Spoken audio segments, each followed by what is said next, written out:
Hey, Sure. Dump Comstock. It's 1,000 days since Virginia Thanks. Town Hall. Can I ask you guys a couple questions? Yes, you sure can. So where are you guys from? Are you all from the district? Most of us, yeah, I think Zach might live in DC, but yeah, Okay. actual constituents We're in not, we're not actors portraying constituents. Okay. We're actual ones. Not a paid We're protester not. either. Nope paid at all. So, what is the biggest gripe you have with Congressman Comstock? Well, so today we are out here because today actually marks 1,000 days of Virginia 10's shame of no town hall. Okay. That is the biggest reason for being here today. We have a truck, mobile billboard truck running around, pretty cool. Okay. The biggest complaint I have recently is there is no way to ask follow-up questions. You can't even get in touch with her office. They don't know anything. There's no way to get answers. Okay. It's all photo ops. Okay. So, are you guys supporting one specific other candidate, or just? No, we have a primary. The primary for that will come up in June. Okay. Assuming if they do the full primary, it'll be in June. At that point, we would look into actually supporting an actual candidate. We have elections this year for our state delegates, so we're pretty focused on that. So, what are the biggest policy gripes you have with Congressman She does a lot Comstock? more work than I do. That's why Okay. I'm going. So See you later. we may not agree on a lot of policy, but I still feel like we deserve some representation and deserve to have voices heard. We don't Sure. feel like we have that. Okay. We just recently had a phony town hall conference thing, and they're very scripted. It's like her friends and neighbors they get on the phone. So you can't ask a question. I was going to ask her about the silencer bill. She, under the cover of darkness, passed a bill allowing gun silencers. And I wanted to ask why that makes her and her colleagues safer, and why that makes us safer. Okay. There's questions about the environment. There's questions about why she's literally lost her investigative zeal. That's how she made a name for herself, was investigating Clinton and the emails and just everything from before. And we have no desire to investigate anything. It Okay. sounds like anymore. So, what part of the district are you from? So I live in Leesburg. Okay. So kind of sort of the middle. I mean, it goes all the way from Arlington to West Virginia, so it's pretty crazy. Sure.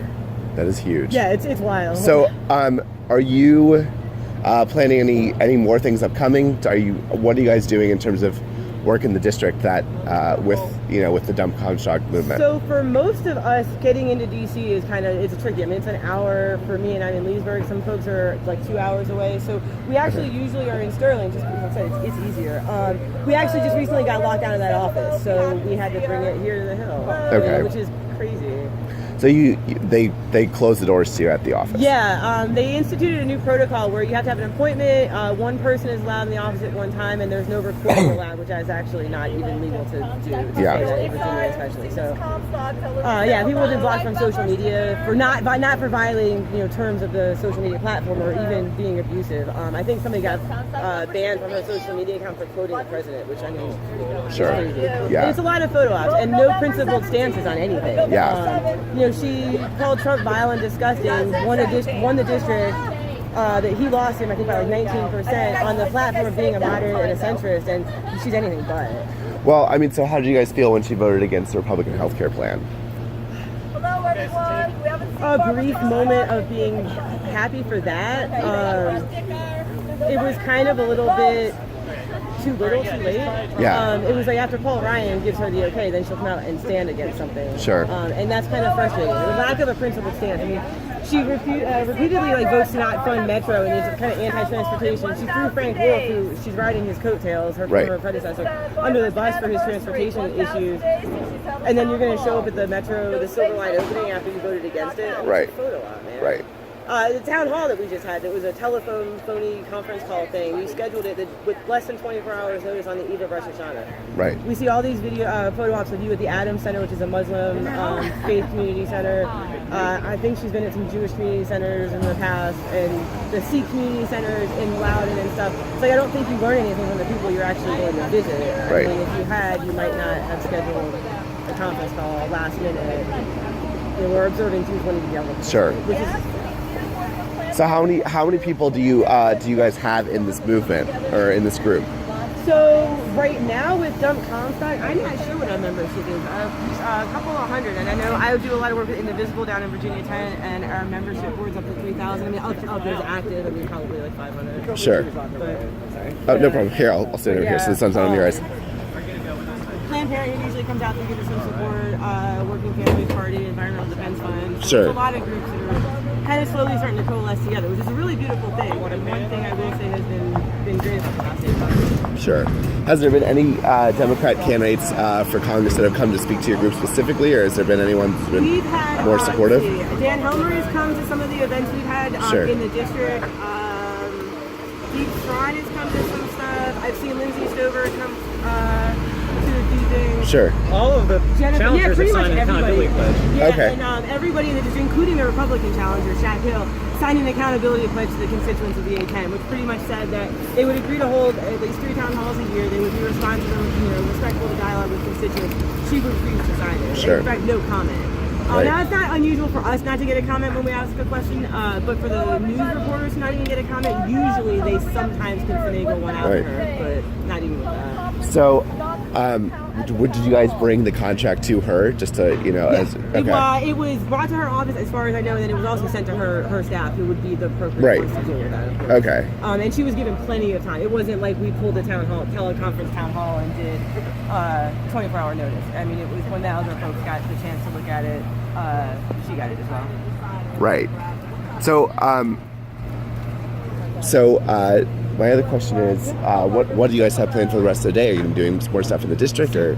So as you can see, we have the mobile billboard truck. Yeah. And then there's us. Take a picture of this. And we also have some plans to go inside. There, if you are going to be available, there will be cake served. Oh. Too. Yeah. Should be pretty entertaining. And delicious, I might add. Oh, good. So here on the Hill. It will be inside the office, yes. We plan to take it to her staff. Okay. And it's a celebration of our shaman. Sure. Of our shaman. And what time will you guys be doing that? 10. 10? Probably about 10 o'clock. Okay. Yeah, the cake here. I'll show you a picture of the cake. Okay. Oh, you'll love it. It's great.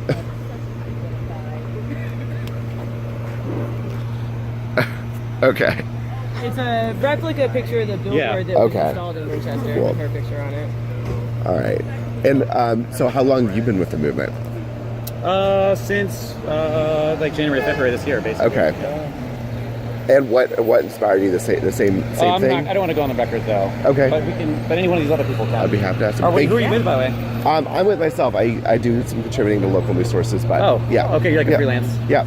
Good, thank you. Good. So, let's see. Here's another good person. We got someone else who's driving by. The billboard's coming by soon too. Oh yeah, I got a picture of the billboard. Cleo down here. She'll get comment. Hi. Could I talk to you a little bit about your support for the Dump Comstock movement? Yes. Hey. Yes, you can. Okay, great. So. Hello, everyone. We haven't seen Comstock in 1,000 days for a town hall. So if you see her, tell her we said hello. Hi. Hi. So you've been involved for how long? I have been involved since the very beginning. Okay. So when was that? That was after the Women's March, and I went home and said, what now? Okay. So very shortly thereafter, got involved with Indivisible, the Democratic Party, and also Dump Comstock. Okay. So this is your first involvement in campaign politics? No, not since. I've been very involved since after the Women's March. Okay. Yes, but if you're asking, has my political life started after the Women's March? Yes, I guess that's what I meant to ask. I've always voted. I have always thought I did my civic duty by voting every election, and unfortunately, I have been sleeping on the ball because all of a sudden the world has changed. Sure. So what I was doing was not enough. So to do Dump Comstock, one of the things that we have noticed is she really is disrespectful to her constituents. Can you go into that a little further? What do you mean by that? Yes, because she pulls these town halls, these teleconferences, and you know that anybody who does a teleconference knows that they can rig the system to get out the people that they want to answer the questions to. There's no follow-up. They can shut you off at any time. Sure. She's done 3 of those now, and the other one that she did it within 24 hours, and it was on the eve of Rosh Hashanah. And I say that right? Rosh Hashanah? Thank you. Yeah. Yes. And so there were people that were anxiously awaiting to even get on something that, this is like a gift that she's giving to us on this teleconference. Couldn't do it because of the holiday. So, just in terms of how you guys have operated as a group, are you guys fundraising specifically at all for the Dump Comstock movement? That I have nothing to do with. Okay. That's what Sean you would be talking to. And Sean, sorry, which one was Sean? Sean, he had some financial questions that he was asking about, and I said that has nothing to do with that. That would be you on fundraising or anything like that. Okay. And so, what are your biggest policies? There's no off the record. There's not. I mean, it's all volunteers and small donations. Small donations. Okay. Okay, so it's not like the Working Families Party is specifically funding this or anything like that. Oh no. It's okay. All small truck. donations. I can tell you. I mean, you can use this quote, but just not for just Sure. not a quote. But I can tell you off the record what. I'll find the numbers. Sure. But I think we raised like $13,000 in 3 months. Okay. Small donations. Hold on, average. And most of your donations are coming from within the district? Yeah. Okay. And most of the members are within the district. We have some that aren't in the district. I mean, that's. Yeah, that's how it goes. Well, yeah, that's fine. I mean, I think 64% of her donations come from outside the district. Sure. So, other training.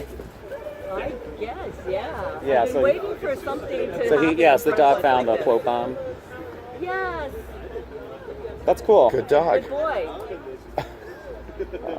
So, yes, we have like 1,600 members now. Okay. We raised $11,000 in 3 months. Average donation $36. Okay. Thank you. Appreciate it. And so I just had one more policy question for you. So what are your biggest policy gripes with the Congresswoman? Okay, do you see this button? Sure. Yes. That's it right there. Okay. Also, the fact that she would like to make silencers easier to get, I think is absolutely insane. To me, that is such a bad policy to try to make that a bill to enact as legislation. Sure. I do tend to wonder how law enforcement feels about that. We are gun owners in my house, and I respect the gun. Sure. I respect the sound of it, but there's stuff called earmuffs that you can use. Right. I don't need to go out and get a silencer Okay. to protect my ears. I think that is just an outrageous example of something that she will try to enact. So how did you feel when she voted against the Republican health care bill? You know what? That was a give. Okay. That was a give. Do I actually think that she cares? To a point, yeah, because she's a human being. But you can't tell me that was not a theatrical ploy, that she did not go to Ryan first and say, I'm in a very flippable district. Sure. And they're coming after me hard, and I have 8 Democrats that are running against me, plus 1 or 2 Republicans, I think, who are coming out against her. So I think that was a give for her. Okay. That's what I feel. Okay. Thank you. Thank you so much. Did you get a button? I did not get a button. Well, you must have a button Thank too. you. And what was your name, sir? My name's Amos. And who do you work for? I work for myself. Excellent. Yeah, Okay. thanks. Appreciate it. So are you guys planning on coming back when Barbara Comstock is in session in the House? Yeah, although I've done that, and it's no different from when she's not in Sure. because it's not like you get any answers or anything changes. Have you guys come as a group before to this office when she's in session? A couple, Let you guys know we just got I have, and I think a couple of the other folks here have. I've come in a different group of people on a couple different occasions. Okay.